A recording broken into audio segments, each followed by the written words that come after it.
Det var jo de årene da en hadde nok så sterke indre brytninger. Indre brytninger.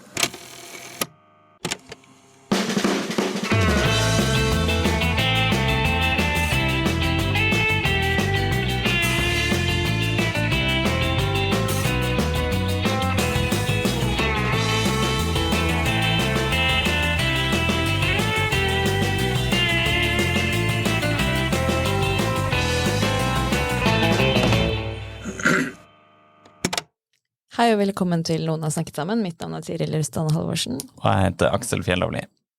I denne episoden så skal dere få høre Aula-foredraget som vi hadde i samarbeid med Universitetet i Oslo fredag 24. mai. Rett og slett. Der det jo da, må man vel kunne si, den verdenskjente filosofiprofessoren Michael Sandel, som holder et foredrag om meritokrati, og hva det har å si for et samfunn når troen på meritokratiets fortreffelighet får stor plass i samfunnet. Og etter foredraget så får du høre en samtale med Michael Sandel, men også professor ved NHH, Alexander Cappelen, og Zimeri, som har en doktorgrad i filosofi fra Universitetet i Tromsø, og Maren Toft, som er førsteamanuensis ved Institutt for sosiologi og samfunnsgeografi ved UiO, som diskuterer videre tema meritokrati.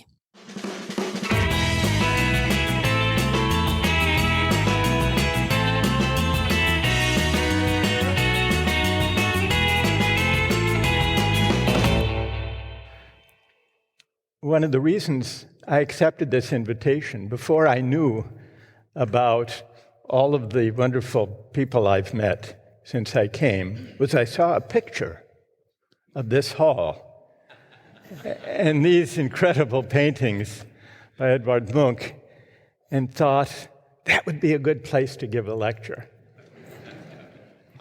And thank you, Trygve and Thea and all of you who have been such warm and welcoming hosts. The subject I teach is political philosophy, and when people hear of philosophy, many people, most people, think that philosophy belongs in the heavens, far beyond the world in which we live. Philosophers are people who live with their heads in the clouds. I don't see it that way. I think philosophy belongs in the city, where citizens gather and reason and argue together about the common good, about what makes for a just society. Thinking about the learning, the fisherman and the sun depicted in this incredible picture reminds me that philosophy, at its origins in the Western tradition, with Socrates, did not consist of lectures or even books about philosophy. Socrates didn't write any, nor did he lecture in a university. He wandered the streets of Athens and went down and spoke to the people working at the port, at the docks, and asked questions. Questions that were sometimes unsettling about the assumptions by which people lived and the assumptions lying behind the laws of the city.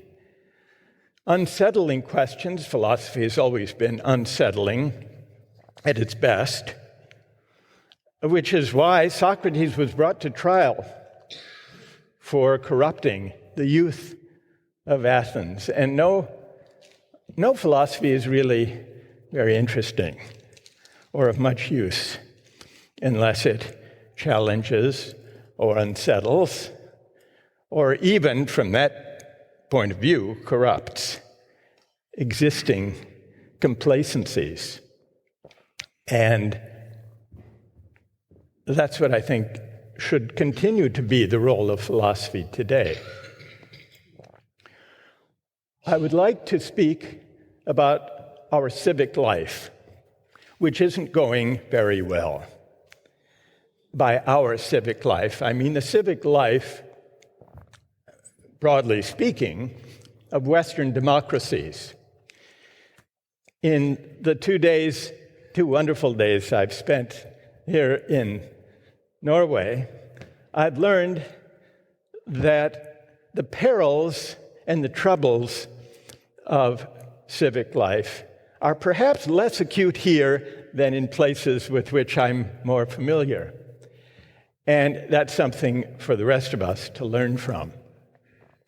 But I would like to address 2 dimensions of our civic challenges. One of them is democratic societies today are, for the most part, deeply polarized. What passes for public discourse consists largely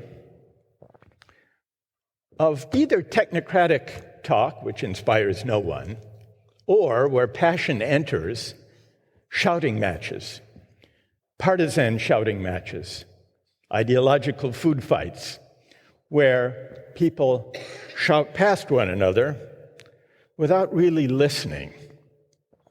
Social media only abets this tendency. We're not very good at listening, and listening is an essential skill. I would say it's an essential civic virtue of democratic life. And by listening, I don't just mean hearing the words that our opponent or our interlocutor speaks.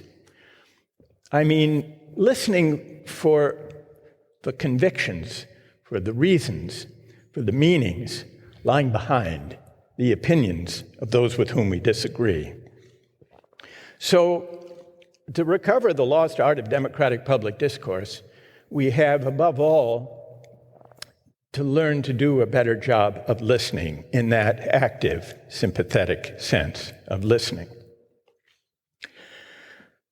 Polarization is one challenge. There's also a more particular challenge faced by social democratic parties and labor parties in Western democracies. And the challenge is that for the most part, these parties are on the defensive. These parties have lost the confidence and trust of many working people who once constituted the primary base of support of social democratic or progressive labor parties. And it's important to ask why and how this happened. And why is it that many working people in democracies in Europe, also in the United States, have abandoned progressive or labor parties or social democratic parties and embraced right-wing populist parties instead? Why is that? Now, I think these 2 questions of polarization and that's fine, I don't need it. Of polarization and of the predicament of social democratic parties, I think they're connected. But we'll see whether or not you agree. I would like to begin by putting to you a question. And the question is this. Back in the 19th century, when universal suffrage was being debated, John Stuart Mill, the British philosopher, offered a proposal for voting. John Stuart Mill thought that every citizen should have a vote, because everyone should have a voice in how they are governed. But he also thought it was important that we be governed by those who were well qualified, who were well educated. So he proposed that the better educated members of the society have more votes than the less educated members of the society. He proposed, for example, that an unskilled laborer should get a vote, but a skilled laborer should get 2. A foreman or supervisor, 3 votes. Farmers and traders, 4. Professionals, like lawyers and physicians, and members of the clergy, 5 or maybe 6. And university graduates, John Stuart Mill said, should get at least 6 votes. Now, the question I would like to put to you is this. How many like that idea, and how many disagree with it? First, how many disagree with John Stuart Mill's proposal? We'll take a poll. Most people disagree, but let's see, how many agree? How many think that it would be better to be governed by those with better education? Raise your hand if you agree, if you think he has a point. I know, it takes a certain courage, especially in this crowd. But I do see about 6 or 7 people who voted in favor of John Stuart Mill, his proposal. I imagine that those of you just now, you brave souls, probably supported on Mill's own grounds. Shouldn't we be governed by people who know most, who are the best educated? Won't that promote the common good? And I'm guessing that the majority who oppose this plan consider it inegalitarian and undemocratic. Am I right? Is that, those of you who objected, is that why you object? No, you had what was your reason? You had a different reason?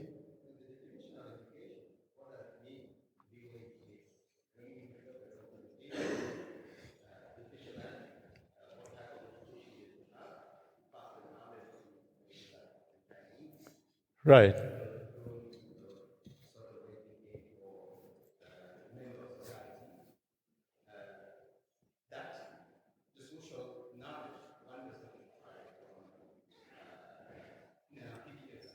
So let me just repeat it so as I heard it so that everyone can hear. What does it mean to be better educated? That's in itself contestable. And what's the relation of having more education to being able to govern well? Did I hear you right? Okay. So we could question the relation of education to the ability to govern well. We could worry that it's undemocratic to give those with degrees more voice, more influence in a democracy. How can that be democratic? I assume that that's what most people object to in Mill's proposal. Now, I would like to ask you one other question, which is not hypothetical. It's about the world in which we live. If you look at the parliaments of most Western democracies, before we get to the parliaments, if we look at most Western democratic societies, what percentage of citizens have university degrees? Let's say in Norway, what's the percentage? It's about 35%, Trygve, right? Have university degrees. In the US, it's about the same. It's about 37% in the US. In most European countries, in Britain, it's actually a little bit less, just less than a third, between 30 and 33% in most Western European democracies. So roughly a third have degrees, which means that about 2/3 to 70% do not. Now, of the 65 or 70% who do not have degrees, how many of them find their way into parliament or into representative government? What percentage of parliaments today are comprised of people without university degrees? Does anyone have a guess? Just call it out. Anyone? Well, in 15?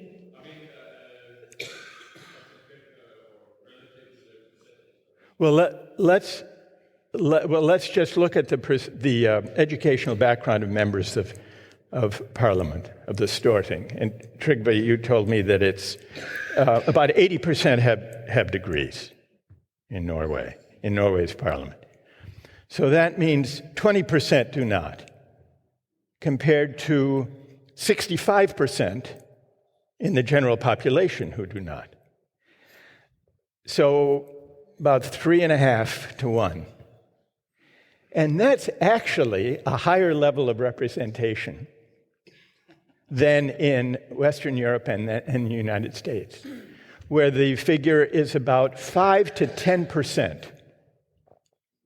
It's 5% in the US, it's 10% in Germany, the Netherlands, France, Belgium, and other countries. So roughly 2/3 don't have degrees, only around 10%, Norway being higher, only around 10%. Now, how many find, this is the second question, how many find this objectionable? Raise your hand if you do.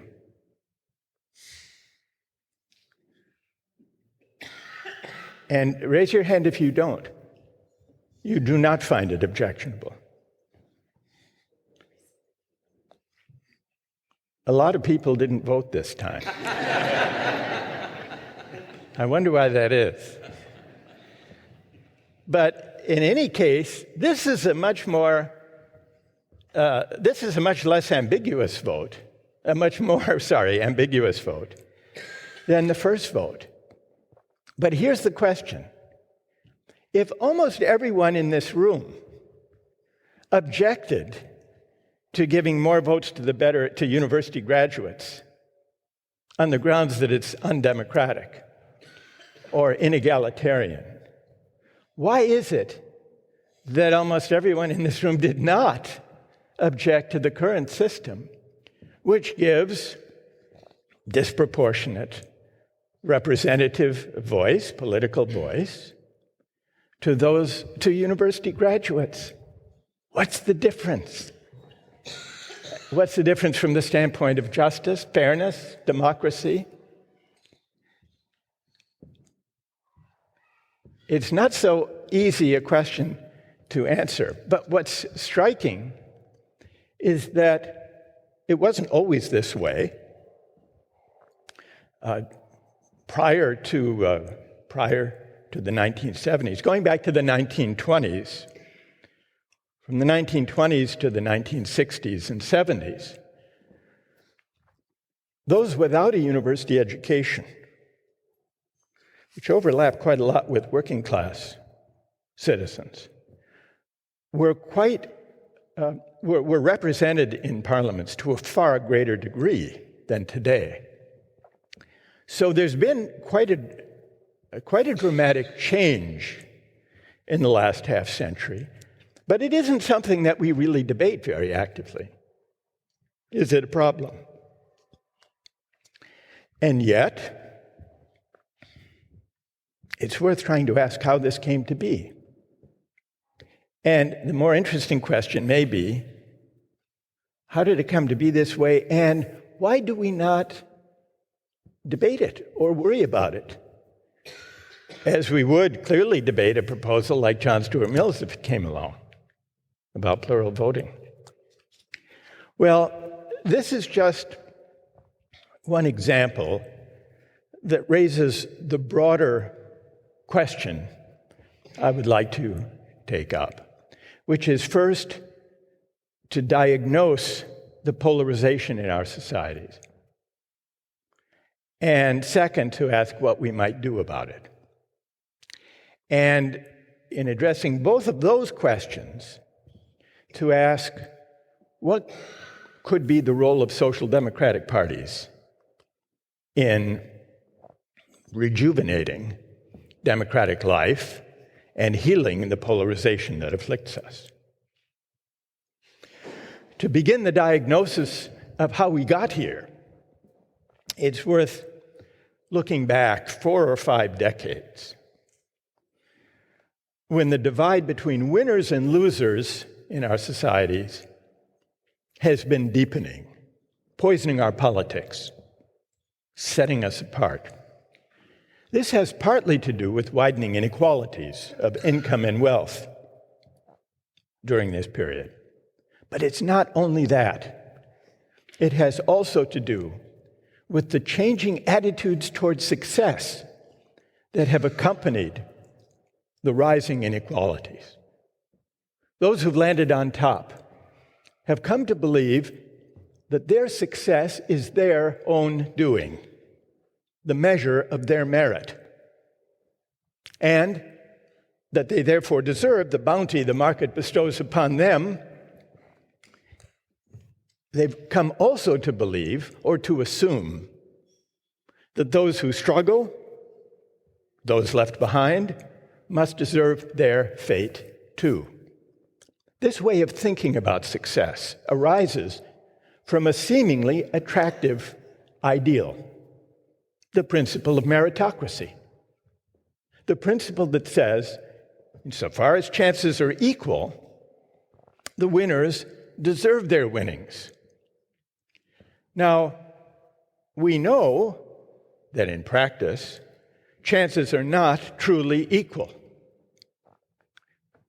We don't live up to the meritocratic principles we profess. Not everyone has an equal chance to rise. Children born into low-income families tend to stay poor as adults.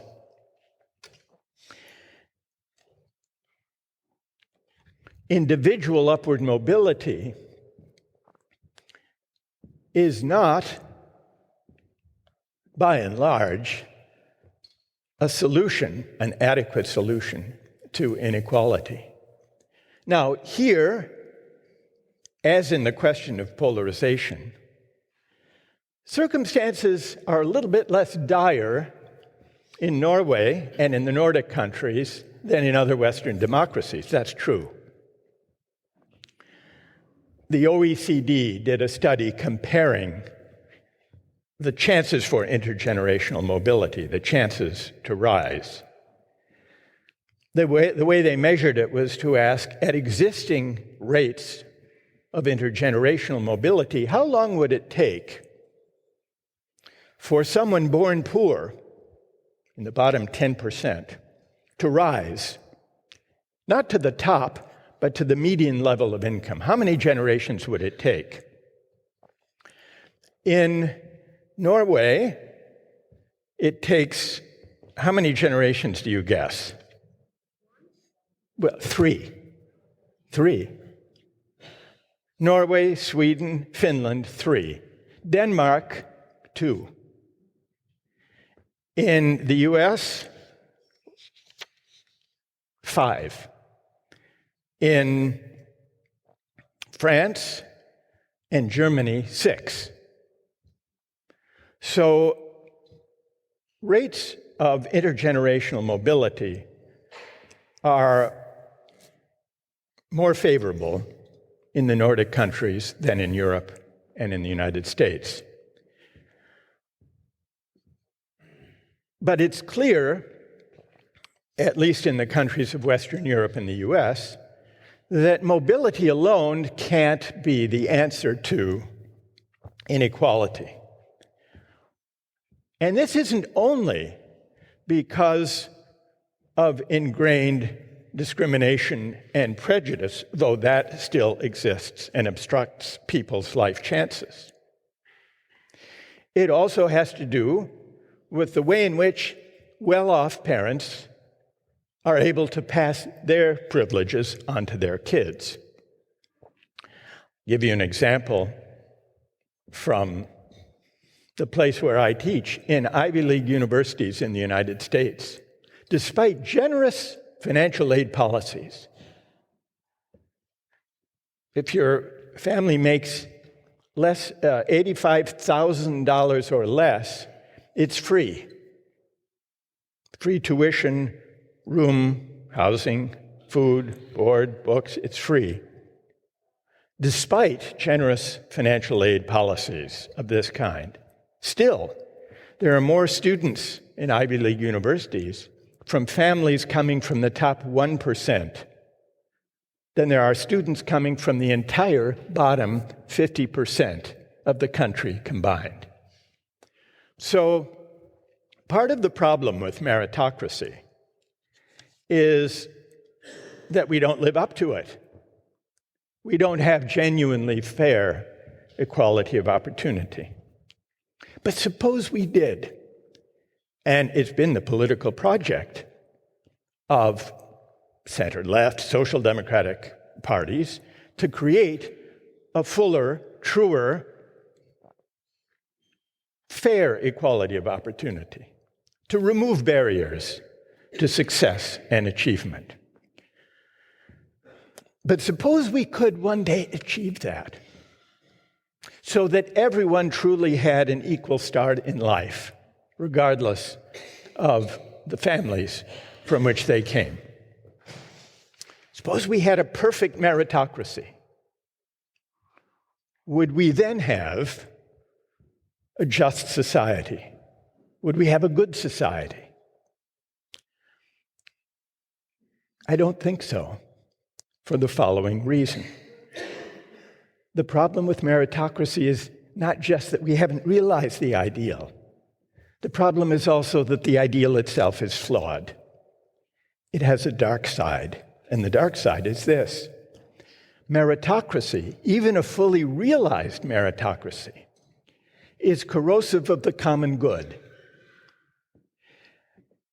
It's corrosive of the common good because it leads to hubris among the winners and humiliation for those who lose out. It encourages the successful to inhale too deeply of their own success, to forget the luck and good fortune that help us on our way, to forget their indebtedness to those who make their achievements possible.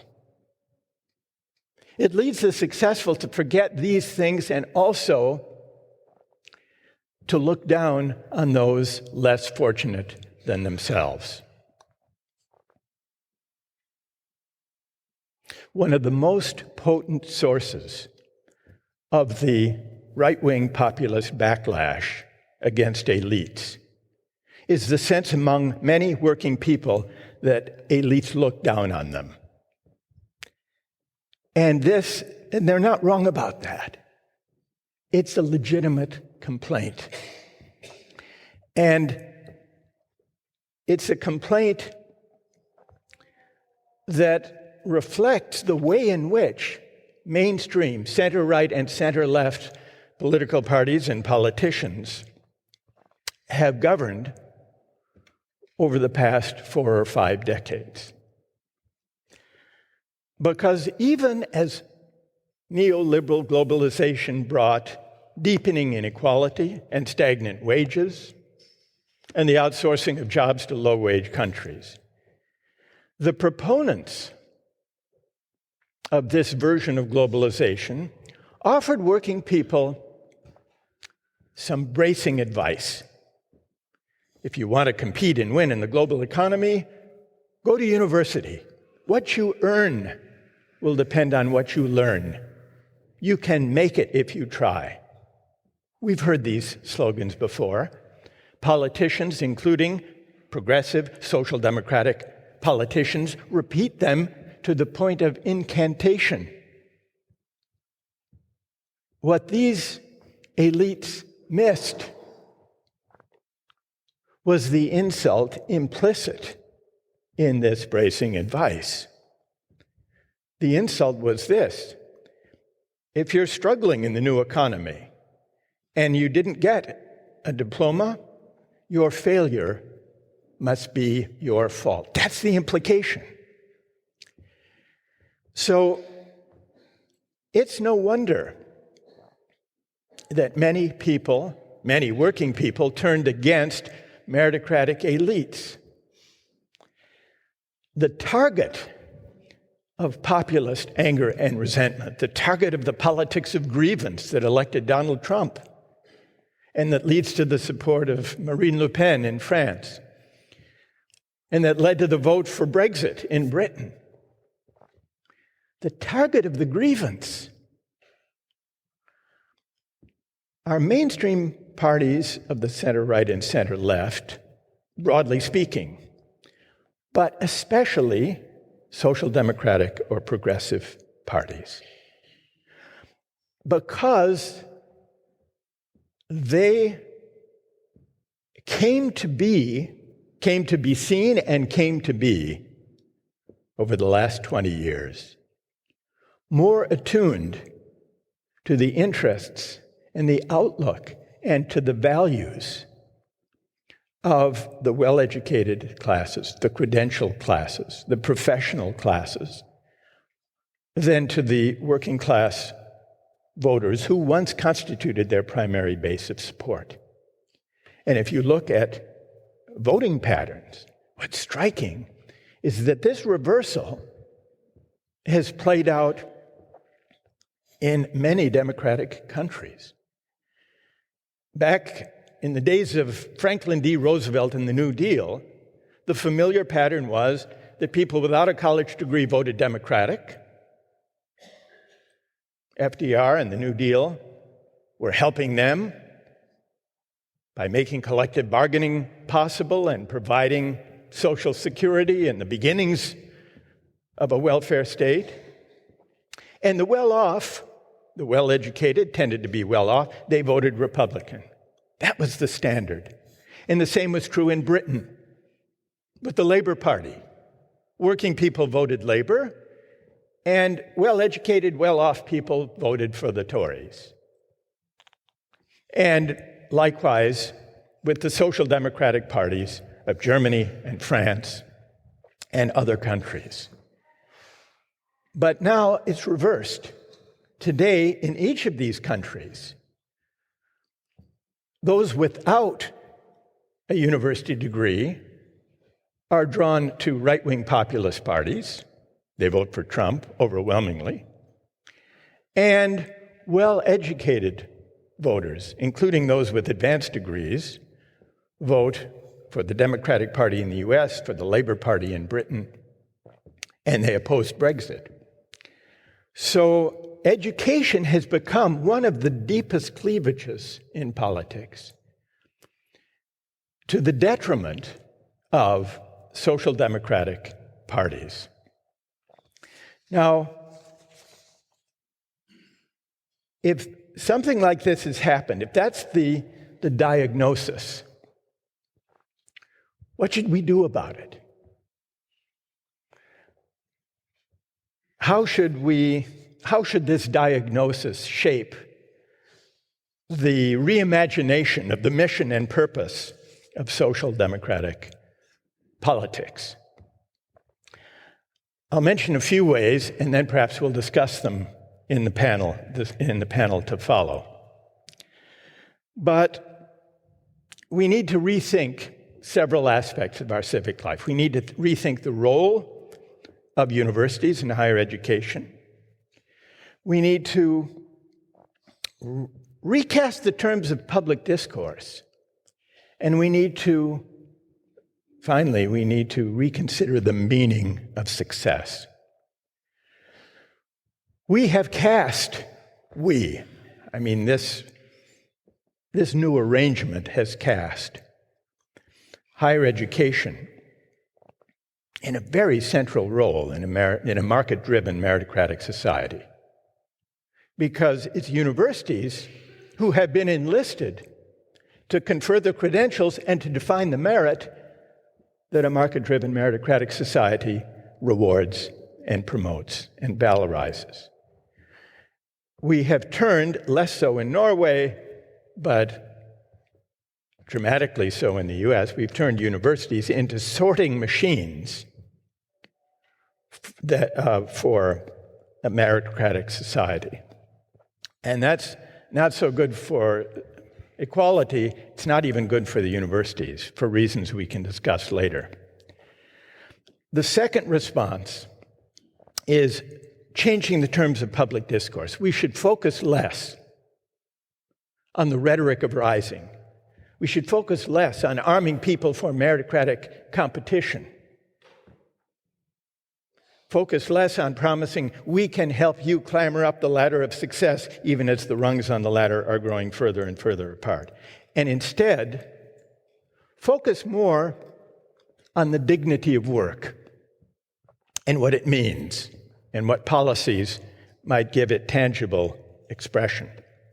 Those of us who spend our days in the company of the credentialed can easily forget the simple fact we discussed at the outset. Most of our fellow citizens do not have university degrees. So it's folly to create an economy that sets as a necessary condition of dignified work and a decent life a university degree that most people don't have.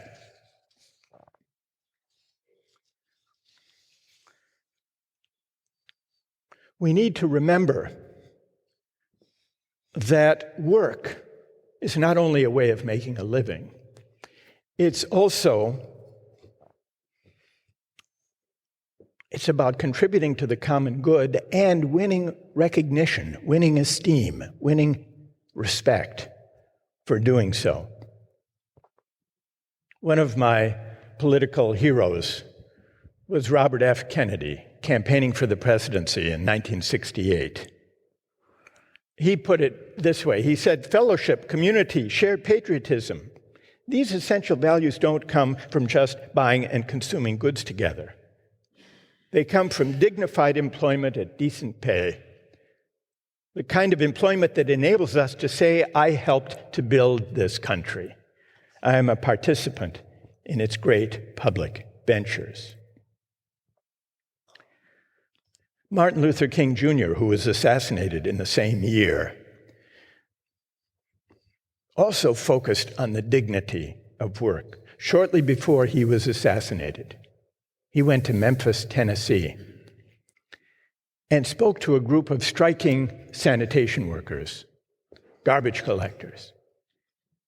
And he told them, in the final analysis, the person who picks up our garbage is as important, as significant as the physician, because if he doesn't do his work well, disease will be rampant. And then he added, all labor has dignity. What policies would actually give meaning to the dignity of work? People will disagree about that. And the disagreements will revolve, at least in part, about competing assessments about what really counts as a valuable contribution to the common good. Entering into this terrain is to raise morally contested questions. Whose contributions? What kind of contributions, paid or unpaid, to the economy and to the common good are most worthy of admiration and honor and recognition? People will disagree about that, because this question of value touches on big questions about the meaning of the common good, and for that matter, what's worthwhile in life. And insofar as social democratic parties have sought to avoid engaging with contested questions about the good life, they've ill-equipped themselves to pose and to address this question. But what's the alternative?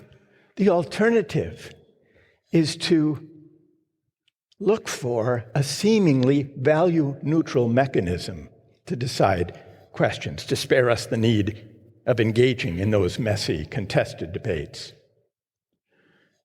And what's the likeliest candidate for that seemingly neutral mechanism to decide whose contributions matter most? The market. And so we easily slide into the assumption that the money people make is the measure of their contribution to the common good, or would be against certain background conditions of free competition. But on reflection, it's very implausible. Does Taylor Swift really contribute 5,000 times the value to the society as a teacher or a doctor?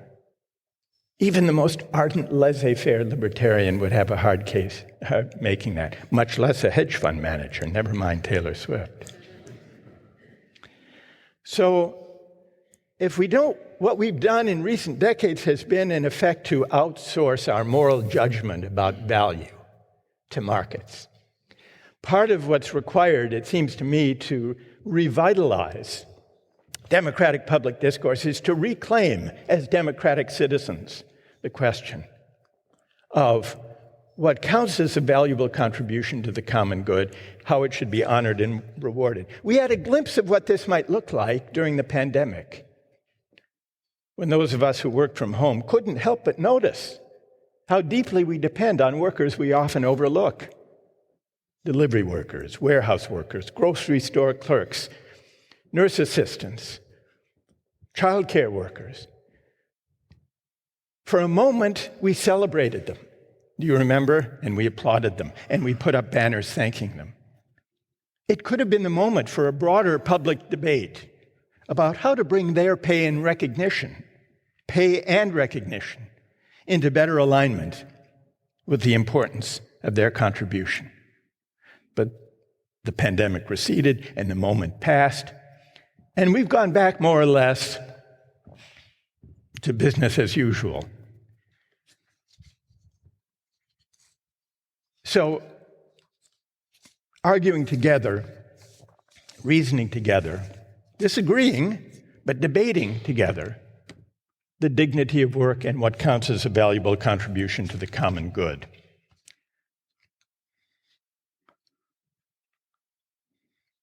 Some worry about this way of thinking because they say, well, what about equality of opportunity? Isn't that an adequate ideal for a just society?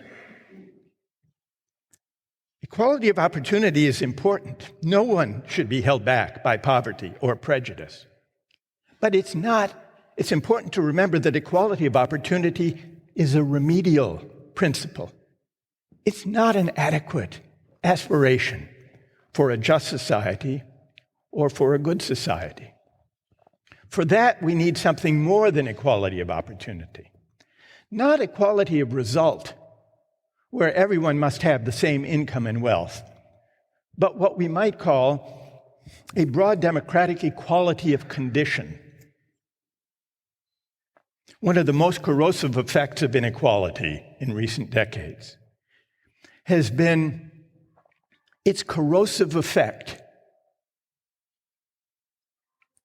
on common spaces and public places that gather people together from different class backgrounds, different ethnic and religious backgrounds, class-mixing institutions. Today, those who are affluent and those who are of modest means increasingly live separate lives. We send our children to different schools.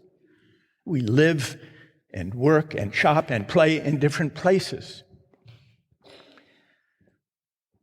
There were times when we had, and in Norway you still have to a greater degree than most of the rest of us, public spaces that bring people together in the ordinary course of their lives. Public parks, public recreation centers, municipal centers, cultural institutions, libraries, public transportation, sports stadia. These can all be gathering places for people from different backgrounds and walks of life. Democracy does not require perfect equality But what it does require is that people from different backgrounds encounter one another, bump up against one another in the course of our everyday lives, because this is how we learn to negotiate and to abide our differences, and this is how we come to care for the common good. So any project of reimagining the social democratic mission and purpose has to attend to strengthening class-mixing institutions within civil society. Finally, we need to shift the way we think about success. And this involves not just politics, but a kind of moral, maybe even spiritual turning. Why, after all, do the successful owe anything to the rest of society, especially to those less advantaged members of society? The answer to this question depends on seeing that for all our striving, for all our hard work, we are not self-made and self-sufficient. Finding ourselves in a society that prizes our talents, that's our good fortune, not our due. Reflecting on the role of luck in life, recalling our indebtedness, can prompt a certain humility. The humility that invites us to say, there but for the accident of birth, or the grace of God, or the mystery of fate, go I. That could be me.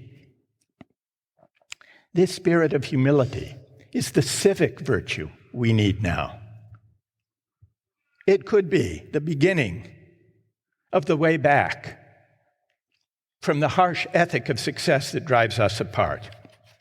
Perhaps this spirit of humility can point us beyond the tyranny of merit toward a less polarized, less rancorous, more generous public life.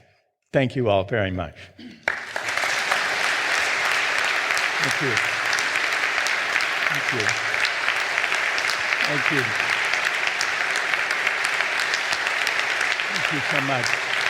Thank you. Thank you. Come on. Thanks.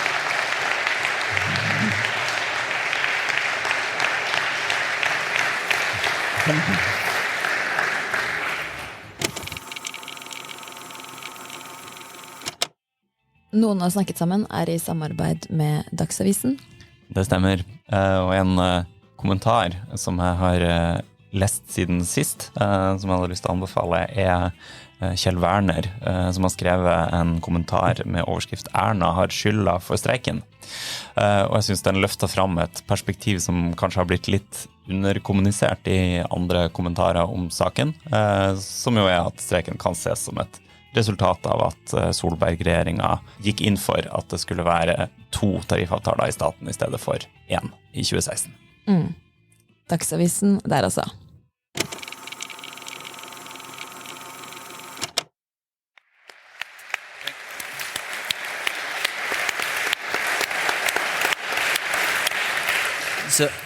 So Michael, this lecture based on your book, The Tyranny of Merit, the book came out in 2021, if I remember correctly, and you've been traveling the world speaking about it. How's the reception been?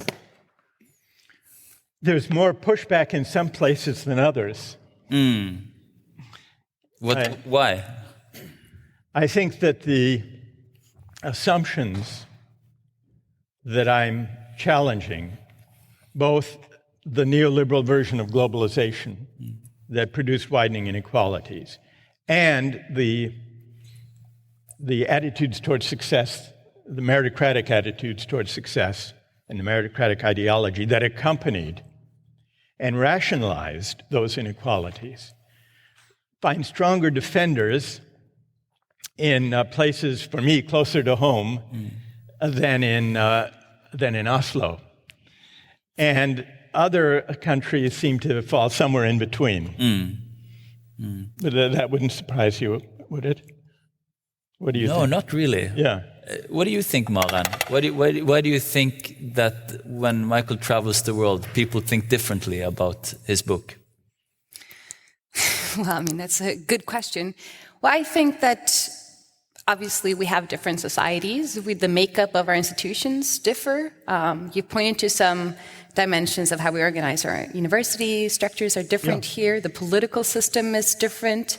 But I would say that I think what you get at in your book is very much resonates with an overarching tendency that I think is common for our societies. And I think it's that sometimes we too often focus on the differences between countries, and then by that also overshadowing the similarities. So I would very much say that the overall diagnosis or concern for the impact of this narration of meritocracy and how it impacts class divides is also very much fitting, I think, for concerns that we should also embrace here in Norway. So, do you agree with that? The rest of the panel, that with what Maren said, that these tendencies are also hitting us here in Norway, Alexander? I think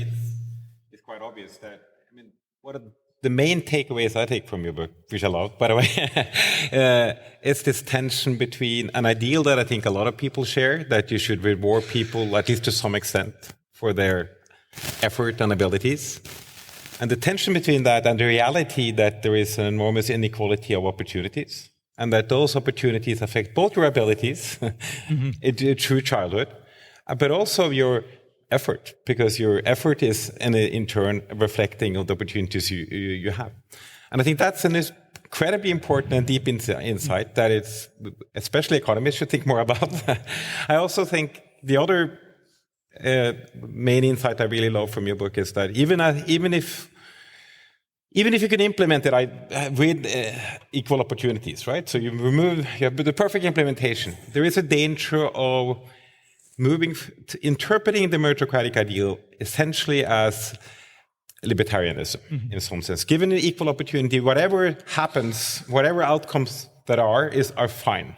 And I think that's a deeply flawed interpretation of the whole meritocratic ideal. It doesn't follow from the ideal that you should reward people for their effort, for example, that they should get whatever comes from it. And I think both those insights are incredibly important in all societies, in the Norwegian society, and of course the US society alike.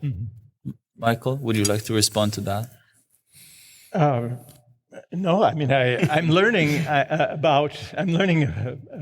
by the hour about Norway as we speak. So I'm absorbing clearly Norway is. From the standpoint of the welfare state and also a sense of mutual responsibility among citizens, my impression is that Norway is in a stronger position in those respects than the US or Britain or many other societies. But I'm interested up close to see how there are nonetheless shared concerns along the lines that we've been discussing. Maren, and then I'll ask Say. Yeah, I just wanted to also say that what I think is really good about this book is that it shows that questions of class divides is as much about honor and esteem as it is about material conditions and all of that. And I think that is, central to the sociological class theoretical approach as it has developed since, the turn of the century. So I think this is like really the heart of what we're up against. But I also want to just say that I think we very often tend to have these perceived ideas about types of societies. And in these perceived ideas, the Scandinavian countries, the Nordic countries are grouped as one. But if we look at Sweden, for instance, what has rapidly changed so quickly, I think we should also be wary of contradictory patterns of inequality. So yes, there is relatively, for instance, perhaps more representation in our government. No, in our, government is also lesser educated and slightly lesser, you would say, in parliament. But even so, 5% of working class kids have MA degrees in Norway. I mean, it's huge inequalities in the educational system. If we look at the transmission of wealth, we have huge wealth inequalities, the transmission of wealth, primarily inheritances, not even channeled via the educational system. So I think we also need to account for the fact that our societies are complex and they are not neatly fitting into this the ideal of equality that we so like to. We like this idea that we are so equal, but we're not, and we are changing quickly. Yeah. So we need to explore some solutions to that as well, maybe in this talk. But I'd like to ask Ziad also the impression of the book. The impression for the book and why you find it interesting, basically. Well, first of all, thank you very much, Professor Sandel, for being here and having this great lecture today. Well, the book is, one of the great merits of the book is that it tackles an issue which is really dominant, hegemonic today. It concerns every one of us. No one really can escape it. So it is an issue which we all have an interest in being concerned, in being in sort of having some form of knowledge about it first. So, and Michael Sandel does that in a really extraordinary way. It writes it in such a clear way and frames the question in such a accessible manner that it becomes really difficult to dissociate yourself from the way the professor puts the question. And I think perhaps that is its greatest strength, at the same time perhaps the greatest weakness. Because you have then to unlearn to see things differently. And the great success of the book is, of course, precisely because it makes it possible for you to see meritocracy in a very clear and distinct light. But then once you see it in that way, you kind of become blinded by the light that comes out of the book. Yeah, it is true. So it takes a strenuous effort to unlearn what you have already learned and to start to see things which we as philosophers kind of are perhaps trained, but for general public to see things from a different perspective. To see, for example, to problematize, for example, the relationship between merit and meritocracy, because they are not really the same. And in many of the debates or talks I have had with different people regarding the book, for example, one of the questions has been, it's like, well, the idea of merit, is absolutely necessary for society. And Sandel seems to speak of the tyranny of merit. What does that really mean? And I think it goes unexplained. What is the tyranny of merit? And many people understand the tyranny of merit to be in the sense that merit is tyrannous, that merit is tyrannical in a certain sense. But I don't think that's what comes out of the book. What comes out of the book, to me, at least very clearly, is that the society has certain goods which it has to distribute. Some of these goods have to be distributed meritocratically. Some other goods have to be distributed non-meritocratically. And the tyranny of merit basically means that this part of the meritocratic has been kind of taken over, colonized the whole social space. Yeah. Thank you for explaining that to us. That was great. Yeah. Would you like to respond to that as well? I agree. That's really illuminating way of putting it. And on the idea of merit, just plain merit without meritocracy, the idea of having well-qualified people perform important social roles, that's fine. That's a good thing.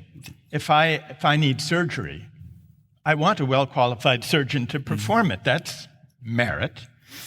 But if it's a further question of how we should organize a system, not only of pay, but also of honor, recognition, and esteem, to go back to the point that Maren was emphasizing, surrounding that. And that's where we get into trouble. Yeah. I was thinking a bit about Churchill, while we discussed this, or the quote from Churchill about democracy, that indeed it has been said that democracy is the worst form of government, except all those other forms that have been tried from time to time. Is there any alternatives to meritocracy? Are you asking me? Yeah. Well, the rest of the panel can. Yeah, I don't like much this famous quote of Churchill because it assumes that democracy is one thing, and you're either for democracy or you're against it. But there are many versions of democracy, and often that Churchill quote can be used to sideline serious debate about what's truly democratic. And I would say the same about alternatives to meritocracy. If the alternative to meritocracy is hereditary feudal privilege, well then, yeah, what's the alternative? Who could be against meritocracy? If the alternative is nepotism and corruption and patriotism, well then, yes, there are no alternatives to meritocracy. Who can be against it? But those are not the only alternatives to meritocracy. Any mode of life, any social life that does not distribute income, wealth, honor, recognition, and esteem on the basis of a certain notion of deservingness, tied up with the idea that success is my own doing. Every alternative to that way of thinking counts as an alternative to meritocracy. So I think properly understood social democracy is an alternative to meritocracy. I think there are versions of liberal egalitarianism that are alternatives to meritocracy. I also think there are libertarian, laissez-faire societies, visions of society that are not meritocratic. One good example being Hayek. Hayek was a defender of a kind of laissez-faire, liberty-based society, rejects merit as the basis of distribution, very explicitly. In his book, The Constitution of Liberty, he has a very powerful philosophical case against meritocracy, pointing out that the money people make in a free market economy depends on contingencies of supply and demand and preferences that are no doing of the person who's able to satisfy those preferences. So he says value, not merit, is what the market registers. And he wants to fend off the idea that if people make a lot of money in the market, someone can say they don't deserve it. But Hayek is another alternative to meritocracy. So there are a range of them, left, right, and center. I know we have at least one ardent Hayek reader in the room. He's sitting back there. His name is Torbjørn Røe Isaksen. He's an old conservative politician, but now he's a newspaper man. Yeah. So I'm sure he will note that. Will rally to my support. Alexander? No, just going back to the question, and I think in some sense also it is the wrong question, because it's more a question of in what way do we want to reward merit, or how do we define it? So it's, in some sense, meritocracy is just an extremely big box, and the debate we should have, and that you started thing is contributing to, is what is a good meritocratic society? And I think so just maybe pushing a bit back on one thing that I've missed in your book, and that is you're focusing on the fact that some people get more than they deserve in some sense, right? More recognition, more money. And you say, and your interpretation of the support for the right-wing populists is to a large extent that they resent the dark side in some sense. So that's a grievance against the elites, right? But I think there is another grievance that is at least as important, because the meritocratic ideal would say certain inequalities are fair and certain are unfair. And one thing that also means that people could be very provoked if people get things they shouldn't get. Do you have more? So what do they really resent? There could also be the handouts from government, right? That is, I think, as an equally important source of resentment for the right-wing populists as the fact that some people get a lot. But it's a very different thing, right? Because they're saying in some sense, there's too much equalization. We shouldn't have all these social benefits. We shouldn't cancel student debts. It's a very, in some sense, they're saying society is not enough meritocratic. I'm working hard. And then you have these guys who are unemployed, and they're getting almost the same as me. And so I'm not disagreeing with the grievance you're pointing out, but I think there is another important dimension of the grievance that also, in some sense, reflect that they are meritocrats, and they resent that. I think that to analyze the grievance and resentment of working people, I think that the fundamental source of the grievance is the sense that elites, and especially credentialed or meritocratic elites, look down on them and don't value the work that they do.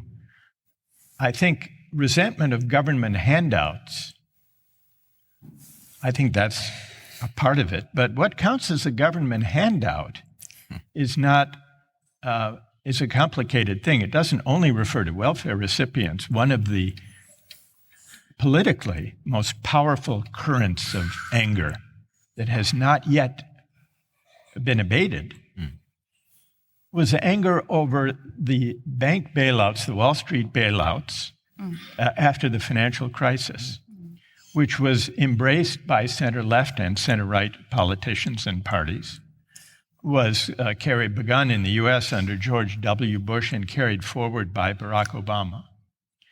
And that was a government handout that people deeply resented as being unjust. Why should Wall Street bankers be bailed out by the taxpayer after they privatized the upside of risk and then socialized the downside when things came crumbling down? After, and this compounded the resentment, after those same center-left and center-right political parties had insisted on deregulating the financial industry in the 1990s. So how do we analyze this grievance, this anger? And it was on the right and on the left. On the left, it fueled the Occupy movement and the candidacy of Bernie Sanders. On the right, it fueled the Tea Party movement, and it led to the election of Trump. So the grievances, I don't think, can be identified as grievances so much left. It's not left versus right, for or against redistribution exactly. But in this case, it was anger against a government handout that went not to the poor, but to Wall Street bankers. Yeah.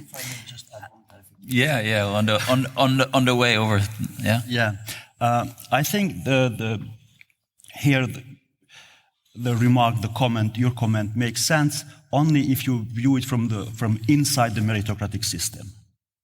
Yes. From that perspective, the complaints are legitimate, definitely. Like, why should somebody get handouts, money? Well, I'm working more and I get nothing. But really, that only makes sense from inside the meritocratic system. Remove yourself out of that, and suddenly there is open a new horizon, a new perspective. I would assume. No, Professor, you would agree perhaps with that. Yeah, please. Yeah. All right.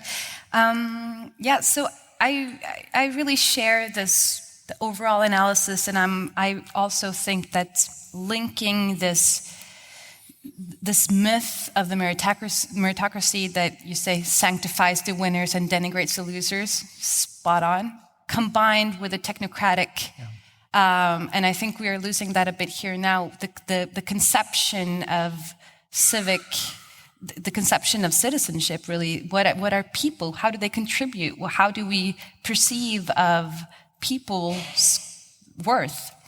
And I really like this. Towards the end of the book, you mentioned the expressive significance of taxation. So, for instance, when we tax companies lower, it's because we value. It says something about what we value of the contribution, what you should contribute.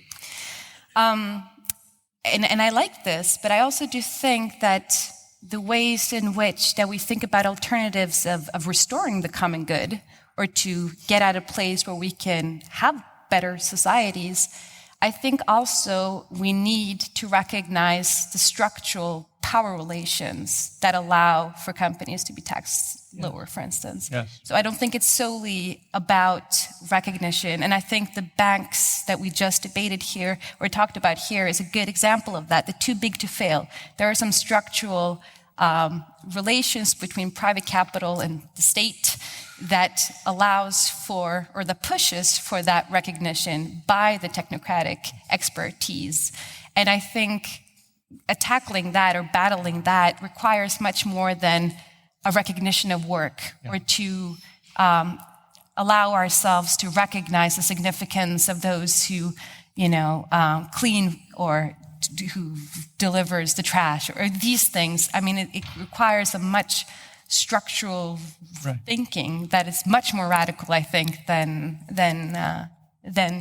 recognizing work, which is radical in itself. But I still think that dimension to those, to what makes the system go on, is a bit lacking, maybe, in how we perceive of restoring the common good.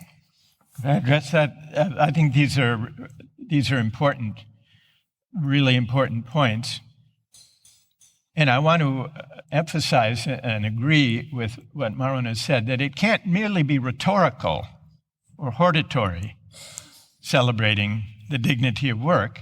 It has to find concrete expression that addresses structural sources of inequality. So, to take one example, and I don't give, and this may be a weakness of the book, I don't have a list of policy prescriptions except a few illustrative ones, and one of the illustrative one would be to establish a tax on a financial transactions tax, a tax on speculative financial transactions, on the ground as a way. Now, you could defend this on fairness grounds. Bankers should contribute more than they do, and we should reduce, say, the payroll tax. But you could also, I'm interested in it as a way of prompting a broader discussion about the dignity of work by raising the question whether speculative financial activity, which has come to occupy claim a greater and greater share of corporate profits and GDP in the last 40 years, does it really contribute much to the economy or to the common good? Especially those aspects of finance that do not involve direct investment in new capital activities, factories, jobs, roads, homes, schools, airports, but simply consist in bets, casino-like bets, on the future value of already existing assets. Arguably, that's unproductive and maybe even detracts from, at a certain level, the productivity of the economy. So let's have a debate about what is the true value of speculative finance, and prompt that debate concretely by saying, well, we'll put on a financial transactions tax and reduce or eliminate the payroll tax. It's about the dignity of work. It's about how to value contributions. And it would pitch us into the kind of debate that I'm encouraging. But it would be tangible. It would be concrete. It would address the structural inequalities, not be merely rhetorical. Does that help? Yeah, maybe. I just think well, yes, it helps, but I think it's broader than that. It's broader than adjusting the tax system. I think it has to do with recognizing that the power of large-scale flight of tax revenue requires recognition from the state in a completely different from a different position than, for instance, the everyday cleaner. Or, yeah. We should have Gordon Gekko on stage as well, and we could have a real debate. As you said, there's not a list of bullet point of policy suggestions at the end of the book. But we're coming to a close of this conversation pretty soon. Is there any bullet points or policy points you guys would like to add? And I will let Michael respond to that as well. Because if everybody in the panel agrees that this is a problem, how should we solve it? Go ahead. I don't really agree that the lack of bullet points is a problem in Professor's book, for the reason that, first of all, this is a normative evaluation of a certain system, a certain ideology. And it is not really meant as a type of a self-help book or sort of providing solutions to what is to be done next. There are suggestions, definitely, but the solutions is a matter also, and here we perhaps should open the debate to the question of the common good, because is common good something that already exists out there prior to any intervention by us citizens, or is it something that awaits to be actually constructed by us all together in a proper democratic process? And here, again, I think the question of political equality becomes highly relevant, that we all have access. Of course, prior to that is the question of moral equality that we ought to be considered. And here perhaps I would have gone slightly different direction than Michael Sandel's solution, dignity of work. Absolutely, the dignity of work is important, but I think the real question is, do human beings have dignity in themselves or not? If you do not establish this baseline, we cannot really jump to the dignity of work. And we see that after the pandemic, for example, we have gone immediately back to the old ways of doing business. Yes, it was an opening, we missed that opening, and now what's happening is that we will basically scratch our heads because we don't really know what's to be done. Yeah. So dignity. So it's the dignity of human being. Because justice is not just about the distribution of goods. It's also about who counts what. Yeah. What am I in relation to the others? But first of all, what am I in relation to myself? Maren? I agree that I don't think necessarily the policy implications should be the main takeaway of this book, which is so stimulating and really helps us rethink what's wrong with our societies. But I do think that some of what you mentioned it in the book, and you also mentioned it in your talk, namely that some of the ways in which that we tend to misperceive the structural causes of inequalities today has to do with how our lives have become so separated from each other. So deepening inequalities are not just statistics, it's very much how we live our lives, who we meet in the neighborhood, in our schools, in our workplaces, and that really, I think, speaks volumes to how complex and these inferential spaces, as Jonathan Mize would say it, are helping us reproduce our sense of the world, right?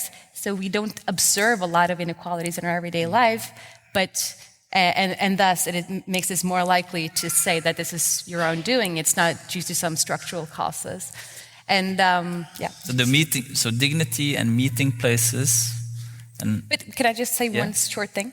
And I think also this dignity of work that you're talking about is profound. It's not just a quick, it's not rhetorics.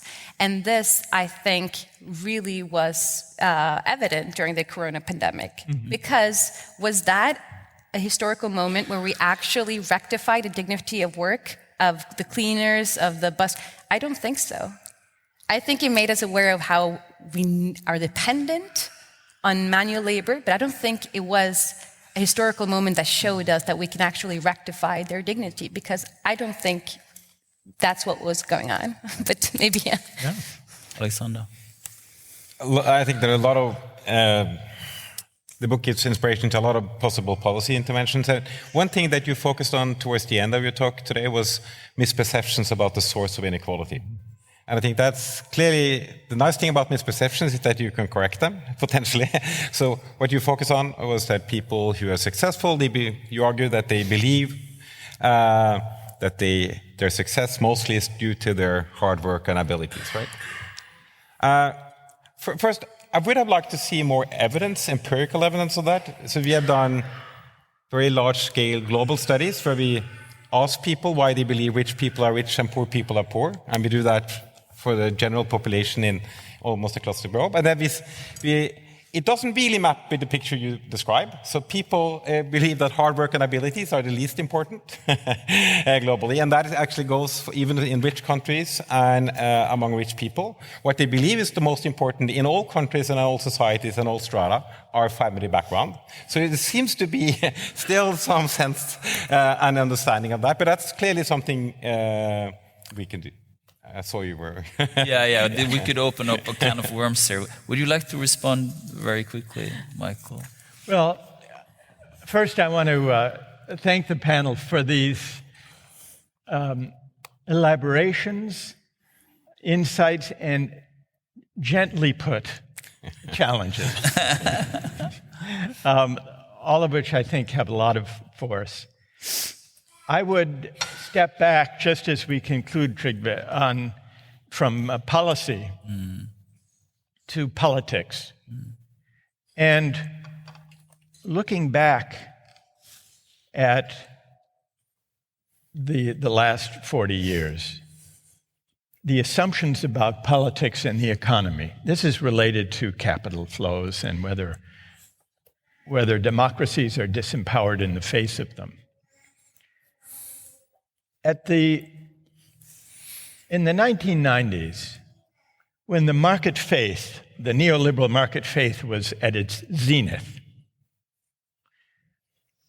the central assumption was that a certain version of global capitalism, the Cold War was over, the Berlin Wall had fallen, the West had won, liberal democratic capitalism was the only system left standing, as if that all meant one thing.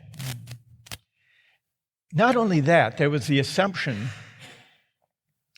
that politics was not really possible or necessary because the basic shape of neoliberal globalization was like a fact of nature, and the only real political question was how we should adapt to it. So, for example, Margaret Thatcher kept saying about the free market, there is no alternative. But it wasn't only Margaret Thatcher and Ronald Reagan. Bill Clinton put it this way: globalization is not something we can hold off or turn off. It is the economic equivalent of a force of nature like wind or water. And Tony Blair, Labour Prime Minister, said that globalization was as unalterable as the seasons. I hear people say we have to stop and debate globalization. He said, you might as well debate whether autumn should follow summer. So what was really so deeply at odds with the project of self-government in the project of neoliberal globalization was essentially giving up on the project that we as democratic citizens could shape the forces that govern our lives. That's a pretty deep, thoroughgoing concession, and it leads to a deep sense of disempowerment. Now, in retrospect, looking back at Tony Blair's quote about the unalterability of economic arrangements like the seasons, the paradox is what was smug at the time now seems quaint. Even the metaphor. Climate change has reconfigured the seasons. Summer is arriving sooner and staying longer, as we see from the beautiful weather we're enjoying here. Scientists tell us that if we don't do something about climate change, by the year, by some years from now, summer may last most of the most of the year. So now we find ourselves in a debate about whether we should regard the seasons as unalterable or not. What seemed to be, in Blair's metaphor, a fact of nature, is now the subject of intense political debate over climate change. And so the civic aspiration to shape the forces that govern our lives today requires us to debate nothing less than whether autumn should follow summer. And if we can debate the seasons, we surely can debate the economic arrangements by which we live.